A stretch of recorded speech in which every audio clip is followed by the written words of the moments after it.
Hello guys, welcome to my YouTube channel education for all. तो आज हम फिर से एक नए चैप्टर के साथ जुड़ रहे हैं। आज का जो हमारा टॉपिक होने वाला है वो है basically social skills and communication के बारे में। जो हमारा अभी प्लेलिस्ट चल रहा है वो है सॉफ्ट स्किल्स 2, जो कि सेकेंड सेमेस्टर की सिलेबस है, जिसमें मैंने आपको कन्वर्जेशनल स्किल पहला पढ़ा दिया है। आपको डिस्क्रिप्शन में प्लेलिस्ट की लिंक मिल जाएगी। आज हम जो पढ़ने वाले हैं वो है बेसिकली सोशल स्किल के बारे में। तो स्टार्ट करते हैं हम अपना आज का टॉपिक। तो क्या है सोशल स्किल? तो सोशल स्किल क्या है ये जान लेते हैं। तो सोशल स्किल एक तरीके का स्किल है जो हम डेली लाइफ में दूसरे से इंटरेक्ट करने के लिए या कम्युनिकेट करने के लिए यूज करते हैं। इसमें आपको वर्बल और नॉन वर्बल सारे टाइप के कम्युनिकेशन आ जाएंगे, जैसे स्पीच हो गया, जेस्चर हो गया, फेशियल एक्सप्रेशन हो गया, बॉडी लैंग्वेज, ये सारी चीजें आपके सोशल स्किल में इंक्लूड होते हैं। सोशल स्किल बहुत ही इंपॉर्टेंट कंपोनेंट्स होता है, बोथ पर्सनल लाइफ के लिए भी, साथ ही प्रोफेशनल लाइफ के लिए। सोशल स्किल आपका दोनों जगह यूज होता है, पर्सनल लाइफ में भी, प्रोफेशनल लाइफ में भी। तो जिसके पास स्ट्रॉन्ग सोशल स्किल्स होता है वो अपने कैरियर में भी एक्सेल कर सकता है। उसको एक्सेल मतलब एक्सेलेंस मतलब कैरियर की भी ऊंचाई तक उसको जाने में उसको हेल्प मिल सकती है। इसके अलावा इंटरव्यू में वो बढ़िया परफॉर्म कर सकता है और करियर को अचीव करने में भी हेल्प मिलती है। इसके अलावा आप अपने प्रोफेशनल नेटवर्क को भी एक्सपेंड कर सकते हो, कर पाते हो, क्योंकि कम्युनिकेशन ही एक तरीके का ऐसा चीज है जिससे आप अपने नेटवर्क को बढ़ा सकते हो। क्योंकि जब आप किसी से कन्वर्जेशन करते हो, कम्युनिकेट करते हो, अगर आपका बोलचाल का भाषा सही है तो आप बड़े से नेटवर्क को आप खड़ा कर सकते हो, सिर्फ और सिर्फ अपनी लैंग्वेज से। ठीक है, सिर्फ और सिर्फ आपके बोलने के तरीके से आप किसी भी इंसान को इन्फ्लुएंस कर सकते हो। तो सोशल स्किल एक तरीके का ऐसा स्किल है जो कि इफेक्टिव कम्युनिकेशन कैसे आप दूसरे के साथ करते हो उसको आपको प्रमोट करती है। There are various social skill. इसके अलावा वेरियस सोशल स्किल्स होते हैं जो कि आप अपने लाइफ में अपने डेली बेसिस पे दूसरे से कम्युनिकेट करने के लिए तरह तरीके के तरीके निकालते हो। ठीक है, तो कॉमन वे यहाँ पर आपको दिया गया है जिससे आप अपनी सोशल स्किल्स को क्या कर सकते हो, डेली बेसिस पे डेवलप कर सकते हो। तो किस भाषा में आप बात कर रहे हो, कौन सा लैंग्वेज आप बात कर रहे हो, वो बहुत इंपॉर्टेंट होता है। साथ ही जब आप बोल रहे होते हो तो आपका टोन, पिच, वॉल्यूम कैसा होना चाहिए, फिर फिजिकल जेस्चर कैसा होना चाहिए, फेशियल एक्सप्रेशन, बॉडी लैंग्वेज। साथ ही जब आप कम्युनिकेट कर रहे हो तो आपका प्रॉपर आई कांटेक्ट दूसरों के साथ होना चाहिए। ठीक है, तो ये सारे ऐसे छोटे कॉमन वेज हैं जिससे आप अपने सोशल स्किल्स को डेली बेसिस पे आप एक्सरसाइज कर सकते हो, प्रैक्टिस कर सकते हो। अब रोल ऑफ कम्युनिकेशन। कम्युनिकेशन का रोल क्या होता है? तो कम्युनिकेशन जो होता है वो फाउंडेशन होता है किसी भी पीपल के बीच में अपने इंफॉर्मेशन को शेयर करने के लिए। ठीक है, तो वहां पर आपका कम्युनिकेशन फाउंडेशन का काम करता है, बेस का काम करता है, जहां पर आप इंश्योर करते हो कि आपकी मैसेज सभी के द्वारा समझी गई है और इसके बाद आपको प्रतिक्रिया मिल सकती है। ठीक है, आप पे वो प्रतिक्रिया कर सकते हैं, आर्गुमेंट कर सकते हैं। ठीक है, तो कम्युनिकेशन बहुत ही ज्यादा नेसेसरी होता है किसी भी सोसाइटी के लिए।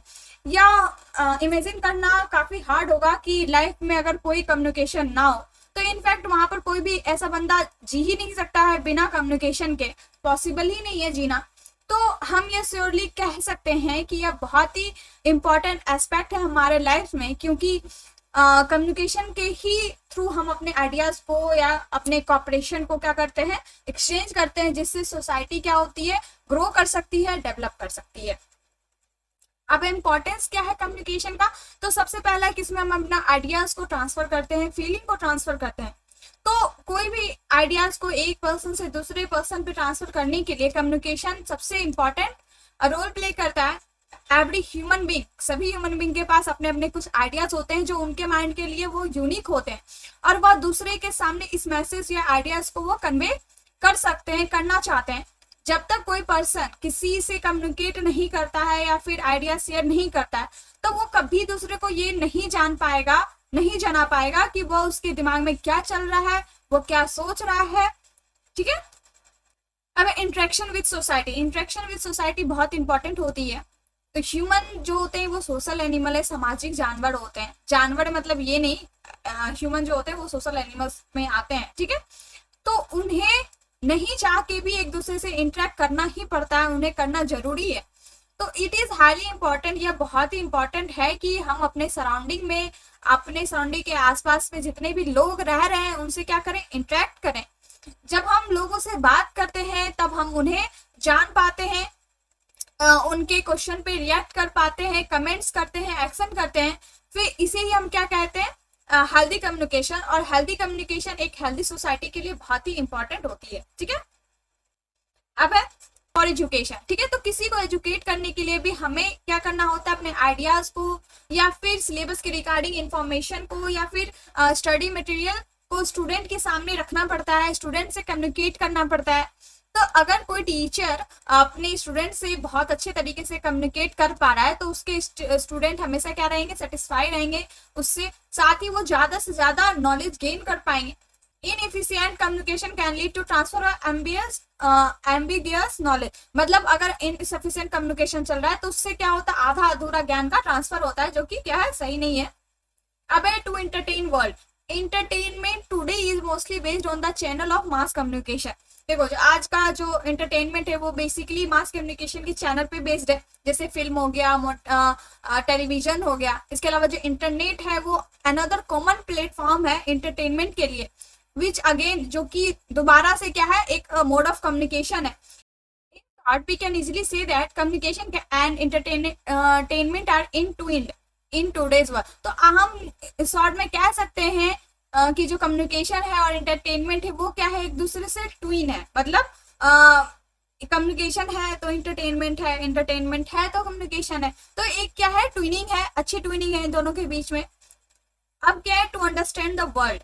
जब तक हम वर्ल्ड से कम्युनिकेट नहीं करेंगे हम नहीं जान पाएंगे कि कैसे चीजें काम कर रही है, कौन से फंक्शंस किए जा रहे हैं, साथ ही कहाँ क्या हो रहा है, कौन किससे रिलेटेड है। ठीक है, we need to interact with the environment in order to understand life. हाँ, हमें एनवायरमेंट से भी इंटरेक्ट करने की जरूरत है ताकि हम जान पाए कि लाइफ क्या है, लाइफ को समझ पाए। ऐसे पीपुल जो कम्युनिकेट्स नहीं करते, अपने आप को आइसोलेट करना पसंद करते हैं, तो उनकी जिंदगी में बहुत सारी प्रॉब्लम्स ऑटोमेटिक आ जाती है। ठीक है, वो डिप्रेशन के शिकार हो जाते हैं, फिर चिड़चिड़े हो जाते हैं, क्योंकि जब आप अपने फीलिंग्स को दूसरे के सामने शेयर करते हो ना तो आपका मन थोड़ा सा क्या हो जाता है, हल्का हो जाता है। There is no doubt that communication play a vital role in human life and human society. इसमें कोई डाउट नहीं है कि जो कम्युनिकेशन है वो किसी भी ह्यूमन लाइफ के या फिर ह्यूमन सोसाइटी में एक बहुत ही इंपॉर्टेंट रोल प्ले करता है। It not only help to facilitate the process of sharing information and knowledge with other। यह सिर्फ और सिर्फ इंफॉर्मेशन को शेयर या फिर नॉलेज को दूसरे के सामने शेयर करने में ही हेल्प नहीं करता है, इसके अलावा यह पीपुल को दूसरे के साथ रिलेशनशिप बनाने में भी क्या करता है, मदद करता है, दूसरों के साथ रिलेशनशिप को क्या करता है, डेवलप करता है। Therefore, जो importance of communication can not be underestimated. इसलिए आप कम्युनिकेशन की इम्पोर्टेंस को आप अंडरस्टिमेट नहीं कर सकते। Every day we communicate. हर दिन हम किसी ना किसी तरीके से लोगों से कम्युनिकेट करते ही हैं। हर दिन हम लॉट ऑफ पीपुल से कनेक्ट करते हैं, कम्युनिकेट करते हैं, चाहे वो हमारे फैमिलीज हो, फ्रेंड्स हो, कलीग्स हो, इवन स्ट्रेंजर जो हमारे क्या होते हैं, आसपास रह रहे होते हैं, या फिर जो हमारी जिंदगी को क्या बनाते हैं और भी बेहतर बनाते हैं। तो इस तरीके से हम हर दिन डेली बेसिस पे लॉट्स ऑफ पीपल से कम्युनिकेट करते हैं जो हमारे जिंदगी को बेहतर बनाने में अपनी अपनी रोल प्ले करते हैं। ठीक है, अब क्या है, पर्पसफुल सोशलाइजिंग। तो purposeful socialising also called intentional socialisation. और पर्पसफुल सोशलाइजिंग को हम इंटेंशनल सोशलाइजेशन भी कहते हैं। मतलब आप जानबूझकर समूहीकरण करते हो। यह एक तरीके का प्रोसेस होता है जिसमें एक इंडिविजुअल वो क्या करता है, जानबूझकर या फिर कॉन्स्टेंटली सोसाइटी में दूसरों के सामने वेरियस पर्पस के लिए, जैसे एजुकेशन हो गया, entertainment, information, history, food, art जैसे चीजों में क्या करता है, लगातार अपनी मैसेज को इम्पोर्ट करता है, उन लोगों से कनेक्ट करता है, मैसेज को डिलीवर करता है।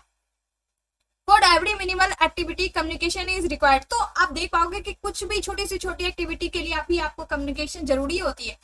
For sharing and exchanging viewpoints, teaching, impulse, control, developing a conscience, preparing people to perform certain social roles and cultivating shared sources of meaning and value। आप देखोगे कि हर एक से छोटी चीज, चाहे आप व्यू पॉइंट को शेयर करना हो, एक्सचेंज करना हो, या फिर टीचिंग के लिए, फिर या आप क्या कर रहे हो, इम्पल्स कंट्रोल, या फिर आप क्या कर रहे हो, कॉन्साइज को डेवलप करना हो, या फिर कुछ सोशल रोल्स को परफॉर्म करने के लिए पीपल के सामने प्रिपेयर कर रहे हो, या फिर कोई भी मीनिंगफुल या वैल्यू वाली जो भी शेयर्ड सोर्सेस होते हैं उसको आप क्या करते हो, कम्युनिकेशन के ही थ्रू आप उस एक्टिविटी को पूरा करते हो। तो हर एक छोटी सी छोटी चीज में कम्युनिकेशन रिक्वायर्ड होता है। Communicating with friends and family brings the variety of performance to obey rules, being rewarded for doing chores and taught how to behave in public places. जब आप फ्रेंड्स से कम्युनिकेट करते हो या फिर फैमिली से कम्युनिकेट करते हो तो उसमें भी आपको वैरायटी ऑफ परफॉर्मेंस लेके आती है, जिसमें आप क्या करते हो, रूल्स ओबे करते हो, फॉलो करते हो, या फिर आप किसी चीज के लिए आपको अवार्ड किया जा रहा है, या फिर आपको कैसे प्लेसेस में बिहेव करना है, ताकि क्या हो, किसी भी पर्सन को अपने कल्चर में या फिर सोशलाइजेशन में कैसे एक्ट करना है वो क्या किया जाता है, वो सिखाया जाता है। तो यहाँ पर भी आप क्या कर रहे हो, कम्युनिकेशन ही कर रहे हो, ठीक है। अब इफेक्टिव कम्युनिकेशन क्या होता है, तो एबिलिटी टू कम्युनिकेट इफेक्टिवली। अगर जब आपको किसी दूसरे के साथ इफेक्टिवली कम्युनिकेट करने की एबिलिटी आ जाती है तो वही क्या होती है, कुछ सोशल स्किल्स की कोड कहलाती है। इफ यू हैव, अगर आपके पास एक स्ट्रॉन्ग कम्युनिकेशन स्किल है तो आप अपने थॉट आइडिया को दूसरे के सामने आसानी से क्लियर वे से एक्सप्रेस कर पाओगे। इफेक्टिव कम्युनिकेटर जो होते हैं वो क्या गुड लीडर भी बनते हैं, क्योंकि उन्हें प्रोजेक्ट या गोल्स को आसानी वे में भी समझाना आता है, या फिर वो आसानी से वो एक्सप्लेन कर देते हैं ताकि सारे लोग समझ जाएं। अब एट्रीब्यूट्स ऑफ इफेक्टिव कम्युनिकेशन, तो एट्रीब्यूट्स कौन कौन से होते हैं वो देख लेते हैं। पहला है कंप्लीटनेस। तो रिसीवर को क्या करना चाहिए, सेंडर के द्वारा जितने भी इंफॉर्मेशन दिए गए हैं उन्हें वो पूरे तरीके से गेन करना चाहिए। कंसाइजनेस मतलब क्या होता है, आपको हमेशा अपने मैसेज को कंसाइज वे में रखना है, ज्यादा लंबा नहीं रखना है, इरिलीवेंट वर्ड नहीं देने हैं। तो मैसेज ज्यादा लंबा नहीं होना चाहिए या फिर उसमें इरिलीवेंट चीजें ना हो, वो क्या होनी चाहिए, प्रिसाइज होनी चाहिए और टू द पॉइंट होना चाहिए। अब क्या है, consideration takes into account the receiver background and views. देखिए जब आप एज ए स्पीकर हैं तो आपको रिसीवर के बैकग्राउंड या व्यूज के बारे में ध्यान रखना है कि वो क्या सुनना चाह रहा है, किसमें वो इंटरेस्टेड है। अगर कोई भी मैसेज अगर आप स्पीकर के द्वारा डिसरिस्पेक्टफुल साउंड कर रहा है तो जो रिसीवर के जो इमोशनल रिएक्शन होंगे वो आपके मैसेज के, मतलब स्पीकर के मैसेज के परसेप्शन को वो अफेक्ट कर सकते हैं। उसके बाद क्या है, कंक्रीटनेस। मैसेज क्या होनी चाहिए, स्पेसिफिक होनी चाहिए, टेंजिबल, साथ ही विविड होनी चाहिए। इस वजह से जो मिसअंडरस्टैंडिंग होती है उसका रिस्क आप रिमूव कर सकते हो, और साथ ही आप अपना ट्रस्ट और कंस्ट्रक्टिव क्रिटिसिज्म को भी इनकरेज करते हो। Courtesy, this means respecting the receiver culture. इसका मतलब होता है कि आप रिसीवर्स के कल्चर को रिस्पेक्ट कर रहे हो, उनकी वैल्यू या बिलीफ को रिस्पेक्ट कर रहे हो। Formulation of message should be unbiased. जो आपका मैसेज का फॉर्मुलेशन होना चाहिए वो क्या होना चाहिए, अनबाइज्ड होना चाहिए। साथ ही प्री जजेस से वो फ्री होना चाहिए। उसके बाद है क्लियरनेस, हमेशा आपको गुड वॉइस मेंटेन करना है। प्रोनाउंसिएशन आपका एग्जैक्ट होना चाहिए, ही एग्जैक्ट विद टर्मिनोलॉजी। जो आप टर्मिनोलॉजी यूज कर रहे हैं उसमें आपकी एग्जैक्शन बहुत इंपॉर्टेंट है। आपका एग्जैक्ट टर्मिनोलॉजी वर्ड को समझने में हेल्प करती है, और साथ ही जो आपकी एम्बिगिटीज है उसको आपको अवॉइड करनी है। उसके बाद एक करेक्टनेस, आपको हमेशा ग्रामर का करेक्ट यूज रखना है, आपको फॉर्मल रहना है। साथ ही जो भी सिंटैटिक और सिमेटिक एरर्स होते हैं उनसे आपको अपने मैसेज को फ्री रखना है, ठीक है। अब है कॉन्फ्लिक्ट रिजोल्यूशन। कॉन्फ्लिक्ट रिजोल्यूशन क्या होता है, तो जितने भी डिसएग्रीमेंट और डिससेटिस्फैक्शन होते हैं वो किसी न किसी सिचुएशन में अराइज हो सकते हैं, ठीक है। Conflict resolution is the ability, conflict resolution जो होता है वो एक तरीके की एबिलिटी है जिसमें आप प्रॉब्लम के सोर्स को फाइंड करते हो, उसके बाद आप उससे रिलेटेड एक वर्केबल सॉल्यूशन ढूंढते हो, ठीक है। गुड कॉन्फ्लिक्ट रिजोल्यूशन, जिसके पास गुड कॉन्फ्लिक्ट रिजोल्यूशन स्किल्स होते हैं वो जॉब में बहुत ही इंपॉर्टेंट रोल प्ले करते हैं।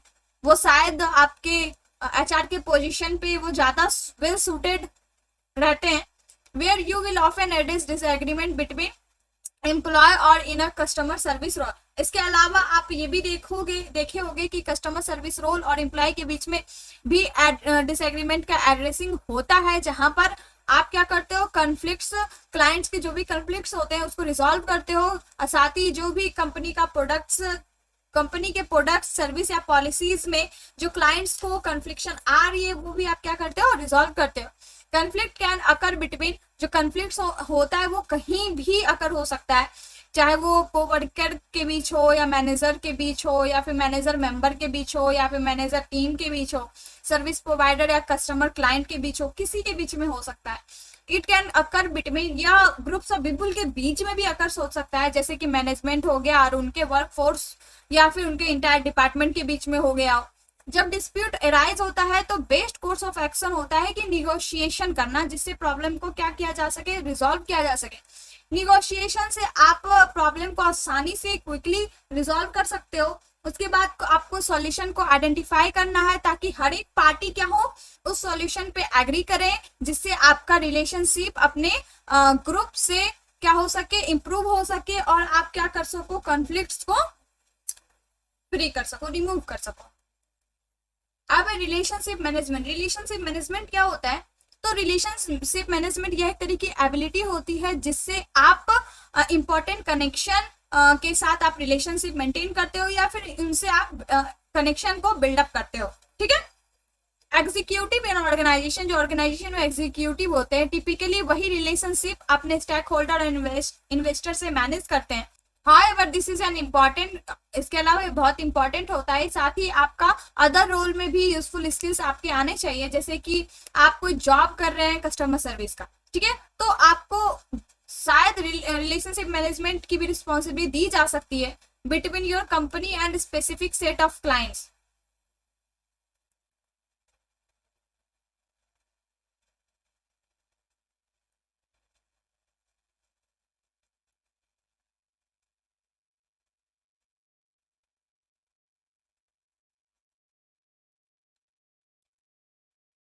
For example, if you have a job in customer service, अगर आपकी जॉब कस्टमर सर्विस है, सर्विस में है, तो you might be responsible for relationship management.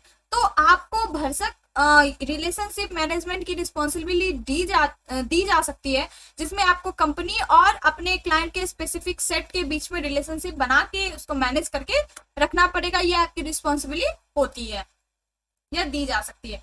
तो उसके बाद क्या, रिस्पेक्ट। तो you should always show respect for other people. तो आपको हमेशा दूसरे पीपल्स के लिए रिस्पेक्ट को शो करना चाहिए, नो मैटर वो कौन है, उनकी पोजीशन क्या है, वो कहाँ लाई करते हैं। वैन जब आप रिस्पेक्टफुल होते हो, रिस्पेक्टफुल बिहेव करते हो, तो आप दूसरे को यह शो करते हो कि आप उनकी केयर करते हो। साथ ही आप उनके वर्क, मतलब उनके वर्क में आप क्या रख रहे हो, हाई रिगार्ड रख रहे हो, जिससे पीपल्स के मन में आपके लिए एक पॉजिटिव व्यू बन जाता है। An important aspect of respect is knowing when to initiate a conversation and respond to other. जो सबसे इंपॉर्टेंट एस्पेक्ट होता है रिस्पेक्ट का, कि आपको ये पता होना चाहिए कि आपको कहाँ पर कन्वर्जेशन को इनिशिएट करना है या फिर कहाँ पर आपको रिस्पॉन्ड करना है। ठीक है। इन अ टीम और group setting, allowing other to speak without interruption. तो जब आप किसी टीम में या फिर ग्रुप में हो, तो आपको बिना किसी इंटरप्शन के दूसरे को भी स्पीक करने की, बोलने की अलाउ देनी चाहिए, जो कि बहुत ही नेसेसरी होती है कम्युनिकेशन स्किल के लिए, जो कि क्या बनाती है, आपको रिस्पेक्टफुलनेस बनाती है, रिस्पेक्टफुलनेस आपके अंदर प्रोवाइड करती है। तो रिस्पेक्टफुल्ली कम्युनिकेटिंग का मतलब ये होता है कि आप अपने टाइम को किसी दूसरे को वाइजली यूज करने के लिए दे रहे हो। You should remember to stay on a topic. आपको हमेशा याद रखना है कि आपको टॉपिक पे स्टे रहना है। साथ ही अपने क्वेश्चन पे, साथ ही आपको क्लियर क्वेश्चंस पूछने हैं, दूसरों को क्या करना है, फुल्ली रिस्पॉन्ड करना है, या फिर to any question another person ask you. अगर कोई भी पर्सन आपसे कोई क्वेश्चन पूछ रहा है तो उस पर आपको क्लियर जवाब देना है, क्लियर रिस्पॉन्ड, फुल्ली रिस्पॉन्ड करना है। इससे ये अच्छा लगता है कि आप हाँ उनकी रिस्पेक्ट कर रहे हो, वेदर कि वो किस पोजीशन पे है, कहाँ है, नहीं है, हाँ। तो अब क्या है, कौन कौन से वे हैं जिससे हम अपने रिस्पेक्ट को कम्युनिकेशन के दौरान एक्सरसाइज कर सकते हैं। तो पहला क्या है, प्रैक्टिस। आपको हमेशा अपने वाचन में विनम्रता रखनी है। साथ ही क्या करनी है, आपको पोलाइटनेस प्रैक्टिस करना है, काइंडनेस और कर्टेसी प्रैक्टिस करनी है। इसके अलावा आपको सुनने के समय अटेंटिव रहना है। कौन सा टॉपिक के बारे में कम्युनिकेट करना है, उसके बारे में आपको सेल्फ अवेयरनेस होनी चाहिए। आपको डिसएग्री को भी एग्री करना आना चाहिए। उसके अलावा आपको पर्पसफुल आई कांटेक्ट मेंटेन रखना है, प्रॉपर बॉडी लैंग्वेज चाहिए। इसके अलावा आप कंफर्म करो, confirm you understand the person by nodding. इसके अलावा आप पर्सन को ये कंफर्म करो कि आप उनको समझ रहे हो। इसमें आप अपना सर भी हिला सकते हो या फिर नॉन वर्बल तरीके का यूज कर सकते हो। उसके बाद नो द डिफरेंस बिटवीन, हाँ आपको ये पता होना चाहिए कि अप्रोप्रिएट और इनअप्रोप्रिएट के बीच में डिफरेंस क्या है। अब है इम्प्रूवमेंट टेक्निक। इम्प्रूवमेंट टेक्निक्स क्या होते हैं, ठीक है। तो बहुत सारे टेक्निक्स हैं, डिफरेंट टेक्निक्स हैं जिससे आप अपने सोशल स्किल्स को इम्प्रूव कर सकते हो। तो पहला क्या, आस्क फॉर फीडबैक। हमेशा क्या करना है, आपको फीडबैक लेते रहना है। तो it is helpful to ask, तो वहां पर आपको हेल्पफुल होगा जब आप किसी trusted person, trusted friends, mentor या मैनेजर को से आप पूछते हो कि वो आपको एक ऑनेस्ट फीडबैक दे आपके सोशल स्किल्स के बारे में, या फिर ऐसे एरिया जहां पर आपको इम्प्रूव करना है, यहाँ पर आप इम्प्रूव कर सकते हो। वंस यू गेट, अगर आपको फीडबैक मिल जाता है तो आप आसानी से ऐसे एरिया को आइडेंटिफाई कर सकते हो कि जिसमें आपको क्या रखना है, इम्प्रूवमेंट करना है, या फिर वहां पर तुरंत आपको इमीडिएट चेंज करनी है। अब है गोल सेटिंग। जब आपको इम्प्रूवमेंट का एरियाज आइडेंटिफाई कर लेते हो तब आपको एक स्मार्ट गोल फ्रेमवर्क तैयार करना है जिससे आप अपने इंटरपर्सनल स्किल्स को स्पेसिफिक और मेजरेबल वे में बिल्डअप कर सको, बिल्डिंग कर सको। अब अफोर्डिंग रिसोर्सेज, तो बहुत सारे आपको काउंटलेस क्लासेस, गाइड्स, बुक्स या तो फिर ऑनलाइन या फिर आपको लोकल स्कूल, यूनिवर्सिटीज में मिल जाएंगे जो कि आपको कुछ कंक्रीट स्टेप प्रोवाइड करके दे सकते हैं जिससे आप अपने इंटरपर्सनल स्किल को बिल्डअप कर सकते हो। while you can certainly pay for e-book for classes, जबकि कहीं कहीं आपको ई बुक और क्लासेस के लिए पे भी करना होता है, जबकि इसके अलावा आपको बहुत से फ्री रिसोर्सेज भी अवेलेबल है जिससे आप क्या कर सकते हो, एक्सेस उसको कर सकते हो। You can also find focus resources on topic. इसके अलावा कुछ आप फोकस रिसोर्स, मतलब ऐसे टॉपिक पे आपको फोकस रखना है जो कि कहाँ किससे रिलेटेड हो, बॉडी लैंग्वेज और निगोशिएशन से। रीड पर्सनल डेवलपमेंट बुक, आपको हमेशा पर्सनल डेवलपमेंट बुक से रिलेटेड जो भी टॉपिक्स आती है वो पढ़ते रहना है। इससे आपकी क्या होती है, सोशल स्किल इंप्रूव होती है। इसका पूरा फोकस कहाँ होता है, सोशल स्किल को इंप्रूव करने में ही होता है, ठीक है। तो आप ऐसे बुक्स को भी आप एज अ रेफरेंस ले सकते हो। अब है अडॉप्टिंग इंटरपर्सनल स्किल। अब इंटरपर्सनल स्किल्स का अडॉप्टिंग क्यों जरूरी है देखते हैं। तो इंटरपर्सनल स्किल्स एक तरीके का स्किल्स है जो कि हम एवरीडे में दूसरे से इंटरेक्ट करने के लिए, कम्युनिकेट करने के लिए, लोगों से या फिर इंडिविजुअली या ग्रुप में कम्युनिकेट या इंटरकनेक्ट करने के लिए यूज करते हैं, ठीक है। तो इसमें आपको वाइड रेंज के स्किल्स इंक्लूड होते हैं, बट पर्टिकुलरली जो कम्युनिकेशन स्किल्स होती है उसमें आपको लिसनिंग और इफेक्टिव स्पीकिंग मेन होता है। इसके अलावा आपको कंट्रोल करना आना चाहिए या फिर अपने इमोशन को मैनेज करना भी आना चाहिए। It is no exaggeration to say that interpersonal skills are the foundation for, तो इसमें कहने में कोई गलत नहीं होगा कि इंटरपर्सनल स्किल्स होता है वो हमारे लाइफ के सक्सेस का एक फाउंडेशन होता है। लाइफ में सक्सेस करने के लिए एक फाउंडेशन का काम करता है। पीपुल जिसका स्ट्रॉन्ग इंटरपर्सनल स्किल्स होते हैं वो दूसरे के सामने आसानी से कोई भी काम कर पाते हैं, अच्छे तरीके से कर पाते हैं। चाहे वो टीम में हो, ग्रुप में हो, फॉर्मली हो, इनफॉर्मली हो, सभी तरीके में वो अपना काम अच्छे से कर ले जाते हैं। वो लोगों से, चाहे वो फैमिली हो, फ्रेंड्स हो, कलीग्स हो, कस्टमर हो, सभी से वो इफेक्टिवली कम्युनिकेट करते हैं। इसके अलावा इनका जो घर में हो चाहे काम में हो, सभी जगह बेटर रिलेशनशिप होता है। तो you can improve your interpersonal skill. तो आप अपने इंटरपर्सनल स्किल्स को अपने में डेवलप करने के लिए अवेयरनेस करना चाहिए कि कैसे आपको लोगों के साथ इंटरेक्ट करना है, और हमेशा आपको अपने ये स्किल्स को प्रैक्टिस करते रहना चाहिए। अब है इम्पोर्टेंस क्या है, ठीक है। तो being able to communicate effectively is the one of the most important life skill. तो अगर जब आप किसी पर्सन से अपने लाइफ में किसी से भी, चाहे आप घर हो बाहर हो, से आप जब इफेक्टिव कम्युनिकेट करना सीख जाते हो तो वो आपके स्किल्स को डेवलप करती है, वो आपके पर्सनालिटी को डेवलप करती है। तो यह बहुत ही इंपॉर्टेंट होता है लाइफ के लिए, ठीक है। तो लाइफ की जो स्किल्स होती है उसमें आपको इफेक्टिव कम्युनिकेशन जो होता है बहुत ही इंपॉर्टेंट होता है। पीपुल जिनका गुड इंटरपर्सनल स्किल्स होते हैं वो वर्बल और नॉन वर्बल कम्युनिकेटर दोनों में क्या होते हैं, स्ट्रांग होते हैं। साथ ही वो अच्छे लोगों में कंसिडर्ड किए जाते हैं।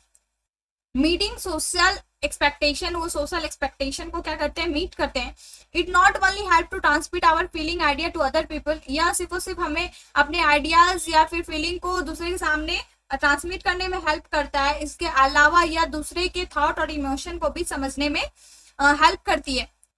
This result in developing affection और हेटेड टुवर्ड अदर पीपल। तो यह आपको दूसरे के सामने कैसे बिहेव करना है, आपको स्नेह दिखाना है या फिर नफरत करना है, इसमें आपको डेवलप करता है, आपके इमोशन को डेवलप करता है कि आपको किस तरीके से कहाँ रिएक्ट करनी है, फिर आपको कैसे पॉजिटिव और निगेटिव रिलेशनशिप क्रिएट करना है। ये सारी चीजें में भी आपकी कम्युनिकेशन ही हेल्प करती है। तो जो communication means expression yourself, communication का मतलब ही होता है कि खुद को एक्सप्रेस करना लोगों के सामने।